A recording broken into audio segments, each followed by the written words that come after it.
এবারে ভিন্ন ধরনের একটি খবর। 180 ফুট 11 ইঞ্চি লম্বা একটি সাইকেল, আবার এটি চালানোও যায়। দারুণ এই সাইকেল বানিয়ে গিনেস বুকে নাম লেখালেন নেদারল্যান্ডসের প্রকৌশলী ইভান শ্যাক। তার সঙ্গে ছিলেন আরও 7 জন। প্রায় 35 জন মানুষের সমান লম্বা একটি বাইসাইকেল।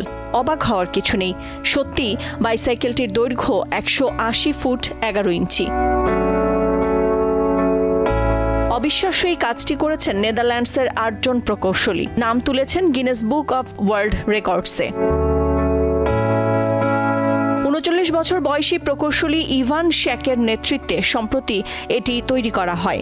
ছোটবেলা থেকেই তিনি এরকম একটি সাইকেল বানানোর পরিকল্পনা করছিলেন। সাইকেলটির বৈশিষ্ট্য হচ্ছে এটি যে কেউ সহজেই চালাতে পারেন, কয়েকজন মিলেও চালানো সম্ভব। তবে শহরে নিয়মিত ব্যবহারের উপযোগী নয় বলেও জানান প্রকৌশলীরা। গত 60 বছরে বিশ্বের দীর্ঘতম সাইকেলের রেকর্ড অনেকবার ভেঙেছে। 1965 সালে প্রথম জার্মানির কোলনে 8 মিটার দৈর্ঘ্যের সাইকেল তৈরি করা হয়। এরপর নিউজিল্যান্ড, ইতালি, বেলজিয়াম, অস্ট্রেলিয়া ও নেদারল্যান্ডসের 2টি দল এই রেকর্ড ভাঙে। সবশেষ বিশ্বের দীর্ঘতম সাইকেল তৈরির রেকর্ড ছিল অস্ট্রেলিয়ার বার্নি রায়ানের দখলে। 2020 সালে 155 ফুট দীর্ঘ ও 8 ইঞ্চি চওড়া সাইকেল বানান তিনি।